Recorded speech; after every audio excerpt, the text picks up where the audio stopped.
Well, first we saw an extraordinary US operation in Venezuela. Now Trump is talking about Greenland.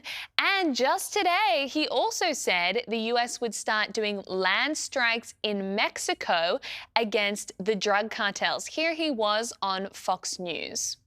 We are going to start now hitting land with regard to the cartels.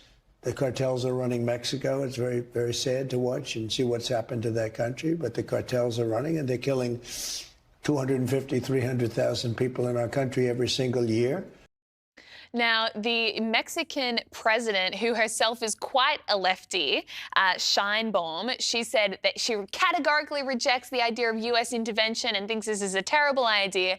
But, Jamie, the reality is Mexico does not have control over their border, over much of their own country. It is being run by cartels. 70,000 people a year are dying from fentanyl coming over the border. So why shouldn't Trump strike the cartels? I mean, I think he definitely should strike the cartels, but the difference between Venezuela and Mexico is Mexico, they democratically elected their president, unlike what we saw in Venezuela. So you could probably give a little bit more lenience to Trump going in and removing a dictator. What I think would be interesting is what he exactly means by hitting land.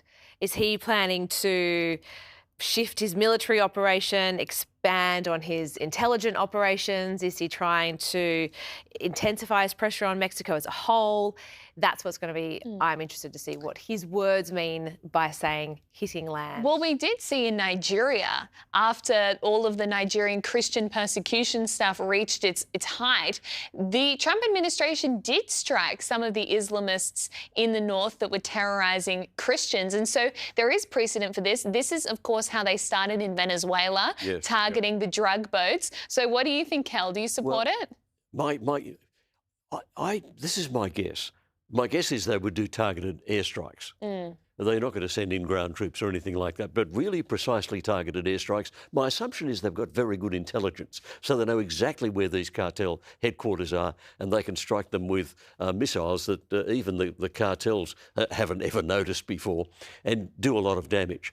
I wonder if behind the scenes he's talking to the Mexican president and she's saying, we can't control these buggers, can you do something about them? But you understand I'll have to protest publicly because my people will expect me to do that. I don't think he's going to do this unless he knows where he's going and he knows what the reaction is going to be. So I suspect Marco Rubio is a very good Secretary of State. He engineers very good deals. I would guess he may be talking to Claudia Sheinbaum and saying, look, you can't control these people. We'll control them for you. This is what we do. Be very precise, very narrow, just hit the headquarters of the various drug cartels. And her response might be, after diplomatic negotiations, go ahead, I'll make some noises publicly, but it's a good idea.